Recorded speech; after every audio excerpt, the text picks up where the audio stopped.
नमस्कार। नवदास हत्याकांड संपर्कित एक बड़ अपडेट को नहीं आम स्वतंत्र आलोचना।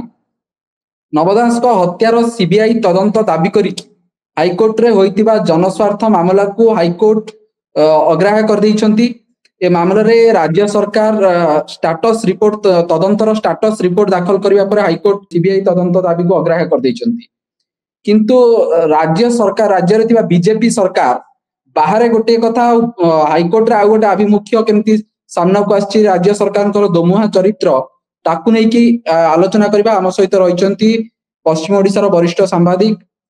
द ओडिसा ब्लीच रो founder editor Surendra Barik sir आलोचना को स्वागत करूची। सर जो जनस्वार्थ मामला होइतला पिनाक पानी महांती करथिले हाइकोर्ट रे जनस्वार्थ मामला ए मामला सीबीआई तदंत दाबी करिकी किंतु हाइकोर्ट या अग्राह्य कर दैछंती। एथिरे राज्य सरकार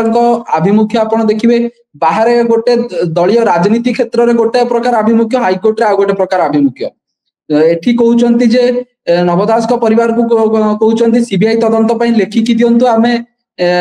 सीबीआई तदंत करिवु किंतु हाइकोर्ट रे जतेबेले गोटे सुजोग आछि सीबीआई तदंत माने क्राइम ब्रांच रो तदंत रे तिबा लाकुना को सामना को आनी कि सेतिरे असंतोष प्रकाश करकी राज्य सरकार कहवा कथा जे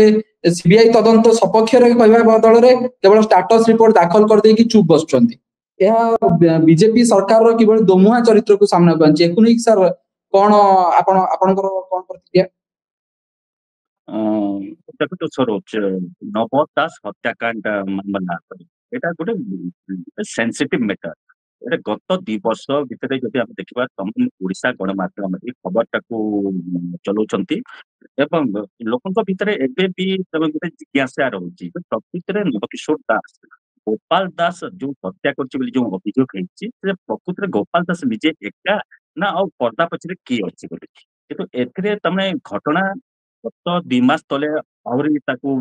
ସେଟା ଉର୍ଜା ଦେଇଥିଲା ଯେତେବେଳେ ନିଜେ ଦୀପାଲି ଦାସ ଗୋଟେ ଷ୍ଟେଟମେଣ୍ଟ ଦେଲେ ଯେ ଓଡିଶା ପୁଲିସ ଜରିଆରେ ମୋ ବାପାକୁ ହତ୍ୟା କରାଯାଇଛି। ତ ପୂର୍ବରୁ ତ ବିଜେପି ଯେତେବେଳେ ବିରୋଧୀ ଦଳରେ ଥିଲା ସେତେବେଳେ ଘଟଣାର ସିବିଆଇ ତଦନ୍ତ ଦାବି କରୁଥିଲା ସେ ବିଧାନସଭାରେ କୁହନ୍ତୁ କିମ୍ବା ବିଧାନସଭା ବାହାରେ କୁହନ୍ତୁ। କିନ୍ତୁ ରାଜ୍ୟ ସରକାର ତାଙ୍କର ସେ କ୍ରାଇମ ବ୍ରାଞ୍ଚ ଉପରେ ନେଇକରି ହିଁ ସେ ଇମ୍ପାକ୍ଟ ଥିଲେ ଏବଂ କ୍ରାଇମ ବ୍ରାଞ୍ଚ ହିଁ ସବୁ ତଦନ୍ତ କରିବ ବୋଲି କହୁଥିଲେ। କିନ୍ତୁ ଆମେ ଯଦି ଦେଖିବା ବିଧାନସଭାରେ ଯେତେବେଳେ ଗତ ସରକାର ଯେତେବେଳେ ନବୀନ ପଟ୍ଟନାୟକ ଥିଲେ ସେତେବେଳେ ସେମାନେ ଗୋଟେ କଥା କହିଥିଲେ ଯେ ବରିଷ୍ଠ ସେତେବେଳର କଂଗ୍ରେସ ନେତା ନରସିଂହ ମିଶ୍ର ଗୋଟେ ଦାବି କରିଥିଲେ ଯେ ଏଟା କନସ୍ପାଇରେସି ଏଙ୍ଗଲ ପ୍ରତି ହେଲେ ତଦନ୍ତ କରାଯାଉ ଏବଂ ଗୃହ ରାଷ୍ଟ୍ରମନ୍ତ୍ରୀ ସେତେବେଳେ ବିଧାନସଭାରେ ହେଲେ ଜବାବ ଦେଇଥିଲେ ଯେ କନସ୍ପାଇରେସି ଏଙ୍ଗଲ ପ୍ରତି ହେଲେ ତଦନ୍ତ କରାଯାଇଥିଲେ। କିନ୍ତୁ ଆମେ ଯେତେବେଳେ ଚାର୍ଜସିଟ୍ ଆମେ ଦାଖଲ କରାଗଲା ସେତେବେଳେ କନସ୍ପାଇରେସି ଏଙ୍ଗଲର କୌଣସି ଧାରା ଲଗାଯାଇନଥିଲା ଯୋଉଟା କୁହାଯାଉଛି 120B। ତ ବର୍ତ୍ତମାନ ଯେହେତୁ ଦୀପାଲି ଦାସ କ୍ରାଇମ ବ୍ରାଞ୍ଚ ତଦନ୍ତ ଉପରେ ସନ୍ତୁଷ୍ଟ ନୁହନ୍ତି ଏବଂ ସେ ପ୍ରତିକ୍ରିୟା ହେଲେ ଦେଇଛନ୍ତି ଯେ ସିବିଆଇ ତଦନ୍ତ ପାଇଁ ଖୁବ ଶୀଘ୍ର ମୁଖ୍ୟମନ୍ତ୍ରୀଙ୍କୁ ଚିଠି ଲେଖା ହେବ ବୋଲି କହିଥିଲେ ଏବଂ ସେ ଗୋଟେ ଟାଇମ ଲାଇନ ଦେଇଥିଲେ ଗତ ଜାନୁଆରୀ 29, 2025 ଯେତେବେଳେ ନବ ଦାସଙ୍କ ଶେଷବାସରେ ହେଇଥିଲା ସେତେବେଳେ ଗଣମାଧ୍ୟମ ଯେତେବେଳେ ପ୍ରତିକ୍ରିୟା ନେଇଥିଲେ ସେତେବେଳେ ସେ କହିଥିଲେ ଯେ ଖୁବ ଶୀଘ୍ର ହୁଏତ 2 ସପ୍ତାହ ଭିତରେ ଅର୍ଥାତ 14 ରୁ 15 ଦିନ ଭିତରେ ଗୋଟେ ଲିଖିତ ଦିଆଯିବ ଏବଂ ସିବିଆଇ ତଦନ୍ତ ପାଇଁ ଦାବି କରାଯିବ ବୋଲି କହିଥିଲେ। କିନ୍ତୁ ଆଜି ଘଟଣା ପାଖାପାଖି ମାସେ ଉପରେ ହେଇସାରିଲାଣି କିନ୍ତୁ ଦୀପାଲି ଦାସ କୌଣସି ସେ ଚିଠି ଲେଖିନାହାନ୍ତି। କିନ୍ତୁ ଏବେ ଯୋଉ ମୂଳ ପ୍ରସଙ୍ଗ ଆପଣ କଥା କହୁଛନ୍ତି ପିନାକ ପାଣି ମହାନ୍ତି ହାଇକୋର୍ଟରେ ଯୋଉ ଗୋଟେ ପିଆଇଏଲ ଜନସ୍ୱାର୍ଥ ମାମଲା ରୁଜୁ କରିଥିଲେ ତାକୁ ମାନ୍ୟବର ହାଇକୋର୍ଟ ତାକୁ ଗ୍ରହଣ କରିଥିଲେ ଏବଂ ରାଜ୍ୟ ସରକାରଙ୍କୁ ଗତ ଫେବୃଆରୀ 12 ତାରିଖରେ ଷ୍ଟାଟସ ରିପୋର୍ଟ ମାଗିଥିଲେ ଏବଂ ଗତକାଲି ସେ ଷ୍ଟାଟସ ରିପୋର୍ଟ ଅଲରେଡି ହାଇକୋର୍ଟରେ ଦାଖଲ ହେଇଛି ଏବଂ ସେ କେସକୁ ଆଉ ଆଗକୁ ହାଇକୋର୍ଟ ପଢେଇ ନାହାନ୍ତି ମାମଲାର ଅନ୍ତ କରିଛନ୍ତି ଏବଂ ଯୋଉ ଷ୍ଟାଟସ ରିପୋର୍ଟ ଦେଇଛନ୍ତି ମୋଟ 179 ଜଣଙ୍କ ସାକ୍ଷୀଙ୍କର ବୟାନ ରେକର୍ଡ କରାହେବ ସାକ୍ଷ୍ୟ ଗ୍ରହଣ କରାହେବ ତଳ କୋର୍ଟରେ ଯୋଉଟା ଏଡିଟି କୋର୍ଟରେ ବର୍ତ୍ତମାନ ବିଚାର ହୋଇଛି ଆଉ 179 ରୁ ପାଖାପାଖି ଆପଣ ଯଦି କହିପାରିବେ 29 ଜଣଙ୍କ ସାକ୍ଷ୍ୟ ଗ୍ରହଣ କିନ୍ତୁ ରାଜ୍ୟ ସରକାର ଯୋଉଟା ମୂଳରୁ କହୁଥିଲେ ବିରୋଧୀ ଦଳ ହିସାବରେ ସେତେବେଳେ ଥିଲେ ସେ ଗୋଟେ ସିବିଆଇ ତଦନ୍ତ ଡିମାଣ୍ଡ କରୁଥିଲେ। ତ ରାଜ୍ୟ ସରକାରଙ୍କ ପାଖରେ ହେଲେ ଗୋଟେ ସୁଯୋଗ ଥିଲା ଯେହେତୁ କ୍ରାଇମବ୍ରାଞ୍ଚ ଯୋଉ ତଦନ୍ତ କରିଛି ଅନେକ ଗୁଡାଏ ରହିଛି ତ ରାଜ୍ୟ ସରକାର ଚାହିଁଥିଲେ ଏଟାକୁ ସିବିଆଇ ତଦନ୍ତ ପାଇଁ ସୁପାରିଶ କରିପାରିଥାନ୍ତି। ସେଥିରେ ଦୀପାଲିଙ୍କର ଗୋଟେ ଲେଖା ଦରକାର ପଡିନଥାନ୍ତା। ଯଦି ଆମେ ପୂର୍ବରୁ ଯେ ସୂଚନା ଦେବାକୁ ଚାହେଁ ଯେ ଏ କେସ୍ ସିବିଆଇ ତଦନ୍ତ ଦାବି କରି ପୂର୍ବରୁ ଗୋଟେ ହାଇକୋର୍ଟରେ ମାମଲା ରୁଜୁ ଥିଲା। ଇଭେନ୍ ସୁପ୍ରିମକୋର୍ଟ ହେଲେ ନବ ଦାସଙ୍କର ହତ୍ୟାକାଣ୍ଡ ନେଇକରି ସିବିଆଇ ତଦନ୍ତ ପାଇଁ ଡିମାଣ୍ଡ କରାଯାଇଥିଲା ଏବଂ ମାମଲା ରୁଜୁ କରାଯାଇଥିଲା, ଯୋଉଟାକି ସୁପ୍ରିମକୋର୍ଟ ଖାରଜ କରିଥିଲା ଏବଂ ଓଡିଶା ହାଇକୋର୍ଟରେ ପୂର୍ବରୁ ଖାରଜ କରିସାରିଥିଲେ। ଏବଂ ସେଥିରେ ସରକାର କିଏ ଥିଲା? ନବୀନ ପଟ୍ଟନାୟକ ସରକାର ଥିଲା। ଏବଂ ନବୀନ ପଟ୍ଟନାୟକ ସରକାର ସିବିଆଇ ତଦନ୍ତର ଆବଶ୍ୟକତା ନାହିଁ ବୋଲି କୋର୍ଟରେ ଜଣେଇଥିଲେ ଏବଂ କ୍ରାଇମବ୍ରାଞ୍ଚ ତା ତଦନ୍ତ କରୁଛି ବୋଲି କହୁଥିଲେ। କିନ୍ତୁ ଏଠି ଗୋଟେ ପ୍ରଶ୍ନ ଉଠୁଛି ଯେ ବିଜେପି ସରକାର, ଯୋଉ ମୋହନ ମାଝୀଙ୍କ ସରକାର, ବିରୋଧୀ ଦଳ ଥିଲା ବେଲେ ସେ କେମିତି ଡିମାଣ୍ଡ କରୁଥିଲେ ଗୋଟେ ସିବିଆଇ ତଦନ୍ତ କରା ହଉ ବୋଲି। ଅନ୍ୟପଟେ ଯଦି ଆମେ ଦେଖିବା ବର୍ତ୍ତମାନ ଯେହେତୁ ବର୍ତ୍ତମାନ ତାଙ୍କର ଭାଷଣରେ ଚାଲିଛି, ତ ଏଠି ଯଦି ଆମେ ଷ୍ଟାଟସ ରିପୋର୍ଟ ଯୋଉ ଦାଖଲ କରିଛନ୍ତି, ହୁଏତ ରାଜ୍ୟ ସରକାରଙ୍କ ପାଖରେ ଗୋଟେ ସୁଯୋଗ ଥିଲା ଯେ ତାକୁ ସିବିଆଇ ତଦନ୍ତ କରିବା ପାଇଁ ସେମାନେ ସୁପାରିଶ କରିପାରିଥିଲେ। କିନ୍ତୁ ଏଠି ଗୋଟେ ଆଉ ଗୋଟେ ସୂଚନା ଦର୍ଶକ ଦେବାକୁ ଚାହୁଁଛି ଯେ କୌଣସି ବି ସେନ୍ସିଟିଭ ଘଟଣା ହଉ ସିବିଆଇ ତଦନ୍ତ କେତେବେଳେ ହେବ? ଯେତେବେଳେ ରାଜ୍ୟ ସରକାର ସୁପାରିଶ କରିବେ ଅର ହାଇକୋର୍ଟ କିମ୍ବା ସୁପ୍ରିମକୋର୍ଟ ଯଦି ତାକୁ ତଦନ୍ତ ସିବିଆଇ ପାଇଁ ତଦନ୍ତ ପାଇଁ ନିର୍ଦ୍ଦେଶ ଦେବେ, ସେତେବେଳେ ଗୋଟେ ସିବିଆଇ ତଦନ୍ତ ହୋଇଥାଏ। ତ ଏଠି ରାଜ୍ୟ ସରକାର ନିଜ ଆଡୁ ଯଦି ଚାହିଁବେ ସିବିଆଇ ତଦନ୍ତ କରିପାରିବେ। ଅନ୍ୟପଟେ ଯଦି ହାଇକୋର୍ଟରେ ଯେହେତୁ ମାମଲା ଥିଲା, ଯୋଉଟାକି ଅଲରେଡି ଗତକାଲି ସେଟା ଡିସ୍ପୋଜ ସେଟା ସିବିଆଇ ତଦନ୍ତ ହେଇଥାନ୍ତା। ଏବେ ମୂଳ ପ୍ରସଙ୍ଗକୁ ଆସିବାକୁ ଚାହୁଁଛି ଯେ ଦୀପାଲି ଦାସ ଯିଏ ଅଛନ୍ତି ପୂର୍ବତନ ବିଧାୟିକା, ରାଜ୍ୟ ସରକାରଙ୍କର ଯଦି ଆପଣ ମାନେ ଦଳୀୟ ଭିତ୍ତିରେ ଯୋଉ କହୁଛନ୍ତି ସିବିଆଇ ତଦନ୍ତ ପାଇଁ ଆମେ ଲେଖିକି ଦେଲେ କରିବୁ, ପରିବାର ଲେଖିକି ଦେଲେ ଆମେ କରିବୁ, କିନ୍ତୁ ଏଇଠି ହାଇକୋର୍ଟରେ ଆକ୍ଚୁଆଲି ରାଜ୍ୟ ସରକାରଙ୍କର କଣ ଆଭିମୁଖ୍ୟ ରଖିବାର ଥିଲା? ଯଦି ପ୍ରକୃତରେ ସିବିଆଇ ତଦନ୍ତ ପାଇଁ ଏମାନେ ଚାହୁଁଛନ୍ତି ଘଟଣାର ସତ୍ୟାସତ୍ୟ ସିବିଆଇ ତଦନ୍ତ ଦ୍ୱାରା ଆସୁ, ହାଇକୋର୍ଟରେ ରାଜ୍ୟ ସରକାର କଣ ଆଭିମୁଖ୍ୟ ରଖିବାର ଥିଲା? ନିଶ୍ଚିତ ଭାବେ ରାଜ୍ୟ ସରକାର ଆଉ ଯେହେତୁ ରାଜ୍ୟ ସରକାରରେ ଗୋଟେ ପକ୍ଷ ଥିଲେ ଯୋଉ ପିନାକପାଣି ମହାନ୍ତି କେବଳ ନବ ଦାସଙ୍କର ହତ୍ୟାକାଣ୍ଡ ସିବିଆଇ ତଦନ୍ତ ପାଇଁ ଦାବି କରିନଥିଲେ, ଅନ୍ୟାନ୍ୟ ପ୍ରସଙ୍ଗକୁ ହେଲେ ଦାବି କରିଥିଲେ। କିନ୍ତୁ ଫେବୃଆରୀ 12 ତାରିଖ ଯୋଉ ତାଙ୍କ ଫାଷ୍ଟ ହିୟରିଂ ହାଇକୋର୍ଟର ଯୋଉଟା ହେଇଥିଲା, ସ୍ପେସିଫିକ ନବ ଦାସ ହତ୍ୟାକାଣ୍ଡକୁ ନେଇକରି ହିଁ ରାଜ୍ୟ ସରକାରଙ୍କୁ ତାଙ୍କ ଷ୍ଟାଟସ ରିପୋର୍ଟ ମାଗିଥିଲେ। ଅନ୍ୟ ଯୋଉ 2-3ଟା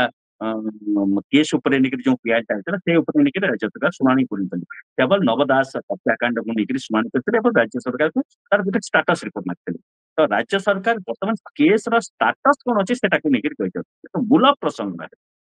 ଯେ ନବକିଶୋର ଦାସଙ୍କର ଯୋଉ ଢଙ୍ଗରେ ତଦନ୍ତ ହେବା କଥା, ଯୋଉ କନସ୍ପାଇରେସି କଥା କୁହାଯାଇଛି, ଯେହେତୁ ପୂର୍ବରୁ ନବକିଶୋର ଦାସଙ୍କର ତାଙ୍କର ପରିବାର ଲୋକ ବିଶାଲ ଦାସ ଏବଂ ନବକିଶୋର ଦାସଙ୍କ ତାଙ୍କ ସ୍ତ୍ରୀ ମିନତୀ ଦାସ ଯିଏ ଅଛନ୍ତି, ସେ ତାଙ୍କର 161 ଷ୍ଟେଟମେଣ୍ଟରେ ସେମାନେ ପୁଲିସ ସାମ୍ନାରେ ହିଁ କହିସାରିଛନ୍ତି ଏଇଟା ଗୋଟେ ପ୍ରି ପ୍ଲାନ୍ ମର୍ଡର ବୋଲି। ତ ସେଥିରେ ପ୍ରି ପ୍ଲାନ୍ ଯଦି ମର୍ଡର ବୋଲି ସେମାନେ ଉଲ୍ଲେଖ କରିଛନ୍ତି, କିନ୍ତୁ ସେ କନସ୍ପାଇରେସି ଦିଗ ପ୍ରତି ତଦନ୍ତ ହୋଇନଥିଲା। ତ ରାଜ୍ୟ ସରକାର ଯଦି ଚାହିଁଥାନ୍ତେ ତାଙ୍କ ସରକାରୀ ଓକିଲ ଜରିଆରେ ହାଇକୋର୍ଟକୁ ଜଣେଇ ପାରିଥାନ୍ତେ ଯେ ତାର ଯଦି ତାର ଇମ୍ପାର୍ସିଆଲ ଇନକ୍ୱାରି ପାଇଁ ସିବିଆଇ କେ ଦେଲେ ବେଟର ହେଇପାରିବ ବୋଲି କହିପାରିଥାନ୍ତେ। କିନ୍ତୁ ଯାହା ଜଣା ପଡୁଛି ନବକିଶୋର ଦାସଙ୍କର ହତ୍ୟାକାଣ୍ଡ ନେଇକରି ବର୍ତ୍ତମାନ ବିଜେପି ତାର ରାଜନୀତି ଫାୟଦା କେତେ ନେଇପାରିବ ତାର ଭରପୁର ଚେଷ୍ଟା କରୁଛି। ଆମେ ଦେଖୁଥିଲୁ ଗତ ସାଧାରଣ ନିର୍ବାଚନରେ ନବ ଦାସ ହତ୍ୟାକାଣ୍ଡ ହେଲେ ଗୋଟେ ମୁଖ୍ୟ ମୁଦ୍ଦା ଥିଲା ବିଜେପିର ଯୋଉ ପ୍ରଚାର ତନ୍ତ୍ର ତାଙ୍କ ଚାଲିଥିଲା, ଖାସ କରି ଯଦି ଆମେ ଦେଖିବା ପଶ୍ଚିମ ଓଡିଶାରେ। ଏବଂ ସବୁଠୁ ବଦନାମ କିଏ ହଉଥିଲା? ନବୀନ ପଟ୍ଟନାୟକ ସରକାର ହଉଥିଲେ ଆଉ ନିଜେ ଦୀପାଲି ଦାସ ତମେ ଏଇ ହତ୍ୟାକାଣ୍ଡକୁ ନେଇକରି କାହିଁକି ଚୁପ ରହୁଛନ୍ତି, ସେଥିପାଇଁ ଗୋଟେ ସାଧାରଣ ଲୋକ ହେଲେ ଗୋଟେ ଅନ୍ୟ ଦୃଷ୍ଟିରୁ ଦେଖୁଥିଲେ। ତ ସରୋଜ, ମୁଁ ଆଉ ଗୋଟେ ଆପଣଙ୍କୁ ଅନୁରୋଧ କରୁଛି, ପିସିଆର ଟିମକୁ ଆମେ ଅନୁରୋଧ କରିବୁ ଯେ ଦୀପାଲି ଦାସ ଯୋଉ ନବକିଶୋର ଦାସଙ୍କ ହତ୍ୟାକାଣ୍ଡ ପରେ ଗଣମାଧ୍ୟମରେ ସେ କଣ କଣ ବୟାନ ଦେଇଛନ୍ତି ଏଇ ଏଣ୍ଟାର ନବ ଦାସ ହତ୍ୟାକାଣ୍ଡ, ଯେହେତୁ ସେ ବିଧାୟିକା ଥିଲେ, ଶାସକ ଦଳରେ ସରକାର ଥିଲା ନବୀନ ପଟ୍ଟନାୟକ ସରକାର ଅମଳରେ ସେ କଣ ବୟାନ ଦଉଥିଲେ, ଏବଂ ଗତ ଯୋଉ ଆମେ ବୟାନ ଦେଖିବା ଏଇ ସରକାର ଅମଳରେ କଣ ବୟାନ ଦେଇଛନ୍ତି, ଆମେ ପିସିଆର ଟିମକୁ ଅନୁରୋଧ କରିବୁ ସେ ବୟାନଟାକୁ ଦୟାକରି ସେ ଚଲାନ୍ତୁ। ଯେ ଗୋଟେ ବହୁତ ଭଲ ଜଜଙ୍କର ତଦାରଖରେ ମୋ ବାପାଙ୍କର କେସ୍ କ୍ରାଇମବ୍ରାଞ୍ଚ କରୁଛି ଏବଂ ମୁଁ ସମସ୍ତଙ୍କୁ ଗୋଟେ କଥା କହିବାକୁ ଚାହୁଁଛି ଯେ ମୁଁ ଏବଂ ମୋର ପୁରା ପରିବାର ମାନ୍ୟବର ମୁଖ୍ୟମନ୍ତ୍ରୀଙ୍କର ଉପରେ ଆମର ଆଶା ରହିଛି ଏବଂ ଭରସା ରହିଛି ଯେ ଆମ ଏବଂ ମୋର ପୁରା ପରିବାରକୁ ନ୍ୟାୟ ମିଳିବ। ଆଉ ଗୋଟେ କଥା ସମସ୍ତଙ୍କୁ ଅନୁରୋଧ କରିବାକୁ ଚାହୁଁଛି ଯେ ମୋ ବାପାଙ୍କର ଏହି ବିଷୟକୁ ଗୋଟେ ରାଜନୈତିକ ପ୍ରସଙ୍ଗ ନ କରାଯାଉ, ସେଥିପାଇଁ ମୋର ପରିବାର ତରଫରୁ ମୁଁ ହାତ ଯୋଡ଼ିକି ସମସ୍ତଙ୍କୁ ନିବେଦନ କରୁଛି। ଯେଉଁ ପର୍ଯ୍ୟନ୍ତ କ୍ରାଇମ ବ୍ରାଞ୍ଚର ପ୍ରୋସେସ ଏବେ ଚାଲିଛି, ଯେଉଁ ପର୍ଯ୍ୟନ୍ତ ଶେଷ ନିଷ୍ପତ୍ତି ନ ଆସିବ ଆମେ କିଛି କହିବୁ। କ୍ରାଇମବ୍ରାଞ୍ଚ ତାର କାମ କରୁଛି, ଯେଉଁ ପର୍ଯ୍ୟନ୍ତ କ୍ରାଇମବ୍ରାଞ୍ଚ ତାଙ୍କର ଶେଷ ନିଷ୍ପତ୍ତି ନ ଦେବ ସେ ପର୍ଯ୍ୟନ୍ତ ମୁଁ ବି କିଛି କହିପାରିବିନି। So we are waiting for the final result. जो दिन से देवे तापरे आमे समस्तଙ୍କୁ କିଛି ओडिशा सरकार को अनुरोध अच्छे एवं ओडिशार जे डीजी अच्छन तांकु रिक्वेस्ट अच्छे 2 वर्ष तले एंते ही गोटे पुलिस माध्यम रे मोर बापा स्वर्गत श्री नवकिशोर दास रो हत्या हेतला। विगत दिन रे एही ओडिशा एही झारसुगुड़ा माटी रे मो बापा स्वर्गत श्री नवकिशोर दास को गोटे पुलिस ऑफिसर जरिया रे हत्या करा हेतला। देखंतु मु मोहन माझी सरकार को एवं आमर जो मुख्यमंत्री अच्छी अनुरोध कर सीबीआई तदंत जो जो सब गुड़ाक तथ्य एवं इन्वेस्टिगेशन अच्छी ताहा तो सीबीआई तदंत पर ही आगू आसीबो। आमे लेखिकी मुख्यमंत्री को देबू, आम परिवार सहित आलोचना चली निश्चित भाव में सीबीआई तदंत आमे लेखिबू। परिवार सहित आलोचना चली लेखा सरिला परे गणमाध्यम जरिया आमे ताकू देबू बहुत जल्दी। मत लगुच हफ्ते 2 हफ्ता भितर आमे लेखा चली निश्चित भाव सरोज प्रथम बयान है जिते नवकिशोर दास हत्याकांड होते बेले भुवनेश्वर रे गणमाध्यम प्रतिनिधि ये हत्याकांड ही दीपाली दास को प्रश्न पटेल जेहेतु से विरोधी दल नेता हिसाब से जयनारायण मिश्र, कांग्रेस नेता नरसिंह मिश्र राज्य सरकार को बीजेपी सरकार को पूरा भरपूर अटैक करते विधानसभा कहतु कि विधानसभा बाहर कहतु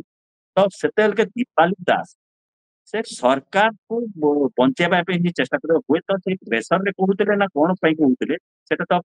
वर्तमान अनेक प्रश्न सृष्टि कर कारण से नवदास जो हत्याकांड होते डिस्ट्रिक्ट गोटे फॉर्मर डिस्ट्रिक्ट जज मॉनिटरिंग रे होची एवं क्राइम ब्रांच जो तदंत करते से गोटे संतुष्ट थे कि परवर्ती मुहूर्त जो स्टेटमेंट देते पुलिस जरिया मो बापा को हत्या कर तो से पूर्व कौन से जानी नथिले कि जदि आमे कहि परिबा जे विशाल दास एवं ताकर मां से स्टेटमेंट देथिले 161 स्टेटमेंट देथिले जे प्री प्लान मत किंतु दीपाली दास काहे चुप भेले सेतेले ताकर 161 स्टेटमेंट रे से बोले किछि उल्लेख नथिले। तो जदि देखिबा जे लास्ट जो जनवरी 29 2025 जो बयान देइछंती गणमाध्यम रे जे 14 रु 15 दिन भितर आमे लिखित आकार रे आमे सरकार को जणे किंतु मासे ऊपर हो गलानी किंतु से गणमाध्यम रे कोनसी प्रतिक्रिया दउनांती। इवन सोशल मीडिया रे जो वर्तमान क्राइम ब्रांच तांको उभय भाई भौणी को जो नोटिस देला त माने नोटिस रो जो सोमवार दिन जो हाजिर हेबा कथा सेटा कोले केमती डिले हो पारिबो सेति रे पई से माने गोटे समय मागिचंती एवं तार जदि किछि पचरा अचरा अछि झासडा पचरा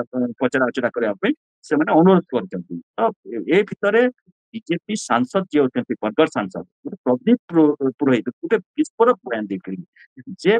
चापरे से माने वर्तमान किछि कहू ना बोले बीजेपी रो चापरे ही कहू ना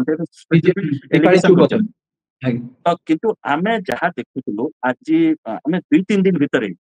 झारसुगुड़ार जो गणमाध्यम प्रतिनिधि से माने दीपाली दास और विशाल दास को कांटेक्ट करछंती एंटायर एपिसोड रे काहे से मुह खोलुना पूर्व तो से क्राइम ब्रांच ऊपर भरोसा नहीं सीबीआई तदंत से डिमांड करते वर्तमान जो नोटिस देछि क्राइम ब्रांच नोटिस देछि वर्तमान पर्यंत हले से गणमाध्यम सामने मुह खोली ना तो गणमाध्यम प्रतिनिधि माने जिते बेले प्रतिक्रिया नेबा पे जाउछंती से स्टेट कट मना कर दउछंती जे नवदास हत्याकांड को लेकर आपण प्रश्न पचारंतु एवं ऑफ द रेकर्ड से माने से जो कथा कहउछंती निश्चित भागे लागुती कोटा ना कोटी दीपाली दास एवं विशाल दास कौन से चापरे लीड हे करंती बया लागुती किंतु सरोज सब तो बड़ कथा है जेहेतु राज्य सरकार गोटे स्टाटस रिपोर्ट देइछंती जे वर्तमान केसटा विचाराधीन माने पूर्व थोड़े आम कही सारी जे क्राइम ब्रांच रो जो चार्जसीट है प्रिलिमिनरी चार्जसीट फाइनल चार्जसीट नो केसटा वर्तमान भी ओपन अच्छी से तो नोटिस करा तो वर्तमान जो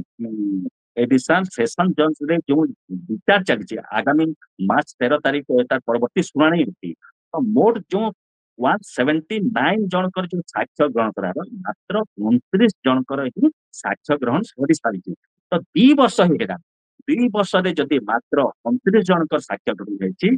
और जो ଆହୁରି 150 150 जन बाकी रहिले सेटा केते समय लागबो तो आमे पूर्वरु कहि सारिछु जे केसटा बर्तमान जो अंगरे चलीछि शुणाणी चलीछि हुए तो 4 वर्ष रु 5 वर्ष लागि परिबो एठी गुटे बड़ प्रश्न है जे नव दास परिवार काहे चुप रही निजे दीपाली दास काहे चुप रही पाखरे गोटे लेगाल ऑप्शन पूर्वर कही सारी गोटे स्पीड ट्रायल गोटे फंडामेंटल राइट अच्छी आम सीबीआई तदंत कथा कहून स्पीड ट्रायल केमती हम जल्दी केमती ट्रायल होकर न्याय पाई से कहीं दीपाली दास मुह खोलुना से कहीं कोर्ट रे आचरण नौना से चाहिए हाईकोर्ट रे गोटे प्रे कर सुप्रीम कोर्ट को जाकर से प्रार्थना कर जो बापा हत्याकांड होती तार गोटे स्पीडी ट्रायल हो तो जदि आम जस्टिस जदि डिले रे मिलूचे प्रकृत जस्टिस नहीं तो बर्तमान दीपाली दास अनेक प्रश्नवाची सृष्टि कर जेहेतु एते बड़ सेंसिटिव मैटर से कहीं चुप रोचंती एंटायर जदि आपनकर जो ट्रायल प्रोसेस देखिए से कौन ना कौटी गोटे डिले होउछे बलिया लागुची तो कौटा ना कौटी जदि बीजेपी तार भरपूर तार राजनीति फायदा नेब किंतु निजर से निजे विक्टिम तांकर बापांकर हत्या होइची किंतु गणमाध्यम सामने गोटे कथा कहउचंती जो सफेई देइथिले जे तांकर घरे असुविधा जोगु से क्राइम ब्रांच पाखे हाजर हो पार ना बोले विशाल दास कहते किंतु आपन जदि तमाम देखिए दीपाली दास सोशल मीडिया अकाउंट चेक करले जना पड़ो गत जो 7-8 दिन भितर देखले जना पड़ी जे से प्रत्येक दिन विभिन्न कार्यक्रम रे जोग देते से भाग कार्य कथा कहतु कि मंडली कथा कहतु कि फुटबल टूर्नामेंट कथा कहतु किंतु जो जो आपको जो कथा कहते गणमाध्यम से गोटे आकट कर नव दास हत्याकांड लेकिन दयाकोरी मोर प्रतिज्ञा नियंतु ना तो निश्चित भाव आम कहीपर दीपाली दास कौटा ना कौटी चाप पड़ी जो सीबीआई तदंत कथा कहते बर्तमान देखा बाकी रोचे क्राइम ब्रांच बर्तमान जो नोटिस दिखाई से नोटिस से हाजर रोचती आम पाखे जहाँ सूचना अच्छी हुए तो क्राइम ब्रांच टीम झारसुगुड़ा आसिक पचराचरा कर विशाल दास और दीपाली दास को अनुरोध भी करछन्ती क्राइम ब्रांच को गणमाध्यम को कहते 14 ରୁ 15 दिन भितर सीबीआई तदंत जो चिठी लिखा से चिठीटा केबे लिखुछन्ती ता उपरे सारा राज्यर नजर निश्चित भाव में प्रथमे नवदास को हत्या पर बिजु जनता दल सरकार आभिमुख्य परे परिवार आभिमुख्य आउ एबे हाईकोर्ट रे जो जनस्वार्थ मामला रद्द हो जावा परे बीजेपी सरकार भी आभिमुख्य नवदास को हत्या को लेकिन कौन सब समस्त मुखा नवदास को हत्या मामला आम कहीपर खोली देछि नवदास को न्याय पाई नुह बर समस्ते राजनीति पछरे ही गोड़े आम कहीपर निश्चित भाव सरोज जिते शासक दल हिसाब से बीजेडी था से मैंने गोटे एफबीआई तदंत कथा कहतु अनेक कथा कहते आम तार विश्व स्तरीय तदंत कराब से सोशल मीडिया बीजेडी जो आईटी सेल सोशल मीडिया रे ही पोस्ट होता जो नवदास हत्याकांड को लेकर गोटे विश्व स्तरीय तदंत करा किंतु बर्तमान तार स्टाटस कौन अच्छे राज्यवासी समस्ते जानते तो विरोधी दल हिसाब से बीजेपी नवीन सरकार को अटैक करुला सीबीआई तदंत दाबी करता सरकार आसला निजे निज आड़ू से आईन मंत्री गोटे दैनिक इंग्राजी गणमाध्यम को साक्षात्कार तार आम तार रिओपन करूँ और सीबीआई तदंत किंतु आईन मंत्री जानवा कथा जे से केसटा ऑलरेडी ओपन अच्छी तो गोटे ओपन केस को फिर रिओपन केमती कर आईन मंत्री जो पृथ्वीराज हरिचंद्र जो टाइम्स ऑफ इंडिया को जो साक्षात्कार देते कि परवर्ती मुहूर्त से ही आईन मंत्री विशाल दीपाली दास को कहते तो आप लिखित भाव में दिंतु तो जदि से कहीं से रिओपन कथा कहते तो निश्चित भाव लगुच बीजेपी हेले से नव दास हत्याकांड मामलाटा राजनीतिक फायदा केते उठे पार से गोटे चेष्टा करा भाया लगुच कारण बर्तमान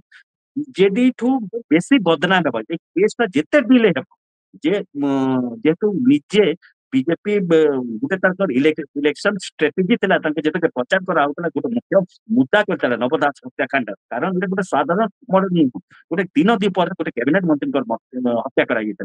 तो तार जेहेतु जेते डिले हेबो बीजेपी सरकार ही सेते बदल सरू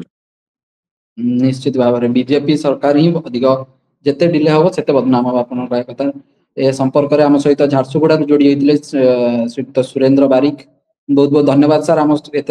समय देथिबारु ए प्रसंग रे आगो को मध्य नवदास को हत्या प्रसंग रे कौन नुआ अपडेट आसुची से तथ्य सहित आम आपण निकट में पहुंचाइबू वर्तमान आलोचना को एठी रखुछु नमस्कार।